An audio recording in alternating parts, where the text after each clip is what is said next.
ইসলামের ইতিহাসে এমন কিছু অসাধারণ গল্প আছে যেগুলো শুধু আমাদের বিশ্বাসকেই নাড়া দেয় না, বরং সহানুভূতি, অলৌকিকতা আর ক্ষমার আসল শক্তিটাকেও চোখে আঙুল দিয়ে দেখিয়ে দেয়। এই গল্পগুলো যুগ যুগ ধরে মানুষকে অনুপ্রেরণা দিয়ে আসছে। চলুন আজ সেই রকমই কিছু অসাধারণ কাহিনীর জগতে ডুব দেয়া যাক। আমাদের প্রথম গল্পটা শুরু হচ্ছে এক মায়ের এই করুণ আরতি দিয়ে। এই একটা কথাতেই যেন লুকিয়ে আছে গভীর মমতা, আর এরপর কি হতে চলেছে তার একটা চাপা উত্তেজনা।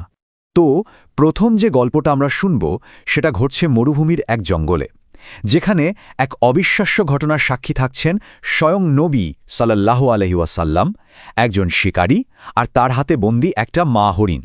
হরিণটা নবী সাকে দেখেই যেন তার সব কষ্ট উজাড় করে দিল।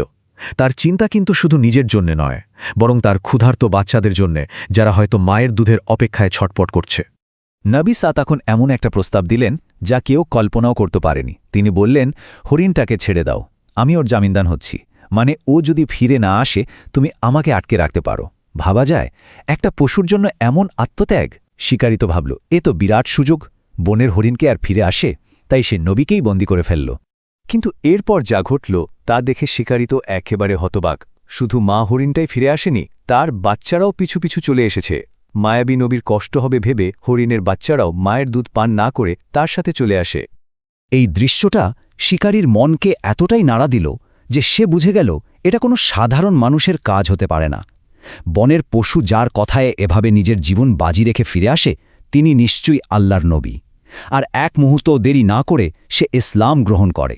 এই গল্পটা আসলে আমাদের কি শেখায়? শেখায় যে দয়া বা সহানুভূতি শুধু মানুষের জন্য নয়, বরং আল্লাহর প্রত্যেকটা সৃষ্টির প্রতি দয়া দেখানোই হলো আসল মহত্ব।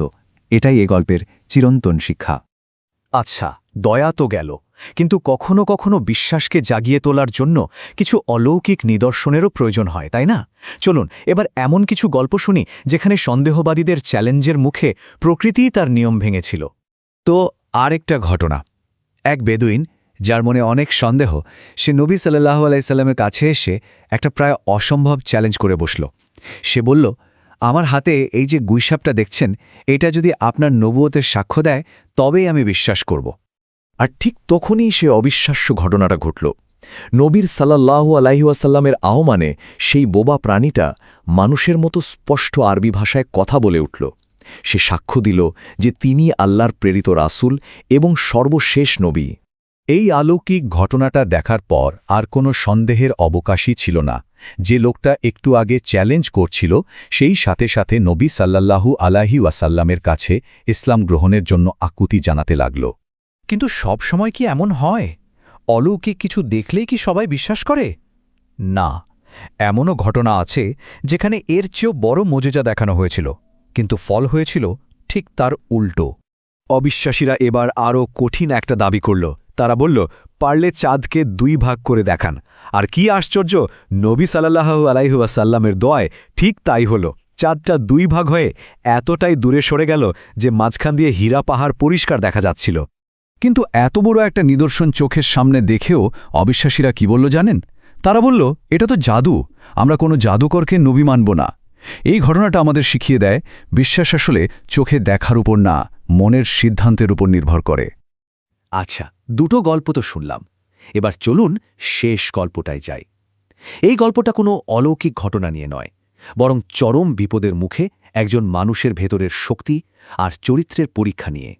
একটু কল্পনা করার চেষ্টা করুন, নবী সাল্লাল্লাহু আলাইহি সাল্লাম একা একটা গাছের নিচে বিশ্রাম নিচ্ছেন, একেবারেই অরক্ষিত। আর ঠিক সেই সময় তার এক শত্রু হাতে খোলা তলোয়ার নিয়ে তাকে ঘুমন্ত অবস্থায় পেয়ে গেল। পরিবেশটা কেমন থমথমে হয়ে গেল, তাই না? শত্রুটা তলোয়ার উঁচিয়ে তার বুকের ওপর দাঁড়িয়ে বলল, বলো এখন আমার হাত থেকে তোমাকে কে বাঁচাবে? যেন সব কিছুর শেষ হতে চলেছে। মৃত্যু যখন এত কাছে, তখনও তার মধ্যে ভয়ের লেশমাত্র নেই।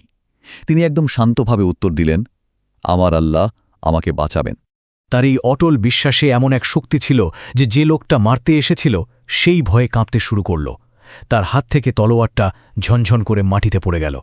দেখুন মুহূর্তের মধ্যে পরিস্থিতিটা কেমন পাল্টে গেল। নবী সাল্লাল্লাহু আলাইহি ওয়াসাল্লাম সেই তলোয়ারটা তুলে নিয়ে এবার তাকে জিজ্ঞাসা করলেন, বলো এখন তোমাকে কে বাঁচাবে? তিনি কিন্তু প্রতিশোধ নিলেন না, বরং যা করলেন সেটাই এই গল্পের সবচেয়ে বড় শিক্ষা। তিনি লোকটাকে ক্ষমা করে দিলেন, তাকে মুক্ত করে দিলেন। আর সেই লোকটা ফিরে গিয়ে নিজের লোকদের বলেছিল, আমি পৃথিবীর শ্রেষ্ঠ মানুষের কাছ থেকে আসছি। তো আমরা 3টা আলাদা গল্প শুনলাম, তাই না? একটা হরিণের গল্প, একটা গৈসাপের আর একটা শত্রুর তলোয়ারের। আপাতদৃষ্টিতে আলাদা হলেও প্রত্যেকটা গল্পই আমাদের কিছু গভীর শিক্ষা দেয়। চলুন সেগুলো এক নজরে দেখে নেই। প্রথমত, আল্লাহর সব সৃষ্টির প্রতি গভীর ভালোবাসা আর সহানুভূতি। দ্বিতীয়ত, বিশ্বাসের এমন শক্তি যা অসম্ভবকেও সম্ভব করে তুলতে পারে। আর সবশেষে সবচেয়ে গুরুত্বপূর্ণ শিক্ষাটা হল প্রকৃত শক্তি প্রতিশোধে নয়, ক্ষমার মধ্যে। যখন কারো ওপর ক্ষমতা থাকে তখন তাকে দয়া দেখানোই হল আসল মহত্ব। এই গল্পগুলো শোনার পর একটা প্রশ্ন কিন্তু মনে থেকেই যায়। যখন জীবনের সন্দেহ, অবিশ্বাস বা শত্রুতার মুখোমুখি হতে হয়, তখন দয়া আর ক্ষমার সাথে তার জবাব দেওয়ার আসল মানেটা কি? এই ভাবনাটা নিয়েই আজকের মতো শেষ করছি।